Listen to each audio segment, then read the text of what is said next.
Dice Alfredo López Austin. Resumamos. Estamos frente a dos tipos de invención del mito. Uno, probado, y otro, hipotético. La probada invención paulatina, por una parte, y la hipotética creación súbita de un mitopoeta excepcional por la otra, ¿no? Él está analizando los mitos, sí, los del Tlacuache, pero también otros, o los vinculados con los mitos del Tlacuache, y nos muestra que este tipo de mitos, con muchas variaciones, ciertamente, está moldeado por la comunidad, ¿no? Lo que vemos es una comunidad que va dándole sentido, aplicación a ese mito. La creación está profundamente relacionada con el ámbito comunitario. Y dice lo siguiente. Ambos tipos son compatibles. En efecto, la invención paulatina, ininterrumpida, no excluye que a través de un sueño revelador, de un trance místico o de una inspiración poética, un mitopoeta y su auditorio puedan crear en conjunción la narración mítica prístina. Es una hipótesis seductora. ¿Es necesaria? Todo puede explicarse por la invención paulatina, pero la imagen del mitopoeta ha sido indispensable en muchos de los tratados sobre el mito. Creo que en esta presencia hay una dosis alta de ideología. Y este es uno de los elementos que también me gustaría subrayar. No solo la posición de Alfredo López Austin, ¿no?, respecto a cómo piensa que surgen las cosmovisiones, sino también por qué se piensa que las cosmovisiones surgen de los pocos o del genio. Dice lo siguiente. Creo que en esta presencia hay una dosis alta de ideología. La visión elitista se aparta de la gran producción popular, anónima y difuminada. Todavía nos es difícil a los historiadores combatir tres tópicos: que el pensamiento creador nace exclusivamente en el seno de las clases dominantes, que en la creación trascendente es indispensable la acción individual destacada, y que toda transformación valiosa del pensamiento tiene como lecho el ocio. El ocio creativo. ¿Qué podrá crear el ocio? Me atrajo, siendo muy joven, un pensamiento que encontré en un texto de matemáticas. Y cita: la ociosidad puede únicamente proporcionar a los hombres la oportunidad de reflexionar sobre los cambios que sufre el mundo por obra de los que no pueden permanecer inactivos. Y la cita es de Hoppen, La matemática al alcance de todos. Y termina la cita y termina el párrafo de la siguiente forma. Y sin embargo, los tres tópicos son ideológicamente firmes. Exigen la cuota de gloria individual para quien no se ensucia las manos con la tierra. Fin de la cita. Se ve la diferencia. Tres tópicos, nos dice, falta que combatan y que combatamos los historiadores. Y no solo tenemos que pensar aquí en los historiadores en general, sino en los historiadores de la filosofía en particular y de los filósofos cuando estamos haciendo historia, ¿no? Al menos si pensamos desde López Austin. 1.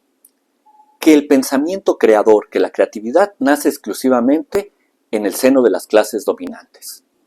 2. Que una creación verdaderamente trascendente requiere del concurso del genio, ¿no? Que aparezca el genio individual, el personaje destacado que lo cambia todo. 3. Que el motor de este nuevo pensamiento, de esta nueva idea, esté en el ocio. La élite de una sociedad, el individuo destacado, el genio y el ocio. Va de la mano. Vamos ahora a otra cita de Alfredo López Austin, 30 años después de este texto que hemos leído de los mitos del Tlacuache, 25 años después. Y dice lo siguiente. El devenir convierte la construcción del sistema en un proceso cotidiano ininterrumpido. Con mucha frecuencia la transformación de las partes del sistema es desequilibrada y debido a ello se produce un desfase permanente tanto entre sus elementos como en la conciencia de los agrupados. Las innovaciones derivan tanto de las vivencias generales, espontáneas y diversificadas de la comunidad como de procesos reflexivos, individuales o colectivos, que modifican en alguna medida el sistema. La primera vía es difusa, invisible. Por lo común existe en ella nula o muy poca conciencia de afectar el sistema. Básicamente, lo produce la globalidad de acciones e interacciones prácticas de los miembros de un grupo social. Esta vía puede ser ejemplificada en la creación de una lengua, cuyas formas combinatorias derivan del uso social de los hablantes, usuarios que actúan sin intencionalidad ni conciencia de ir transformando el sistema. La lengua es obra de todos y de nadie, coherente por ser producto de la razón, sin requerir de la conciencia dirigida a su transformación. La segunda vía semeja la labor de los gramáticos que descubren las normas, las formalizan y exponen. Y continúa. Cabe advertir que en el proceso de construcción-transformación del sistema, la primera vía, es decir, la vía popular, difusa, es muy superior a la segunda, pese a la importancia que socialmente se otorga a líderes, profetas, jerarcas y filósofos. Los hombres construyen colectivamente la parte medular de las creencias religiosas, de los principios jurídicos y de los valores estéticos, e integran su obra en grandes sistemas, sin que para ello sea indispensable que los creadores sean conscientes de estar forjando dioses, leyes u obras de arte, y menos aún de erigir los sistemas que ordenan los frutos de su acción. ¿Cuál de las dos vías te parece que describe mejor la realidad? ¿La vía de lo popular y anónimo o la vía del individuo excepcional? Y también es interesante analizar los conceptos de concepción del mundo y de cultura por el problema que nos hemos venido planteando ya las 2 semanas pasadas y que tiene que ver con el mundo de la investigación ética y con los fenómenos éticos.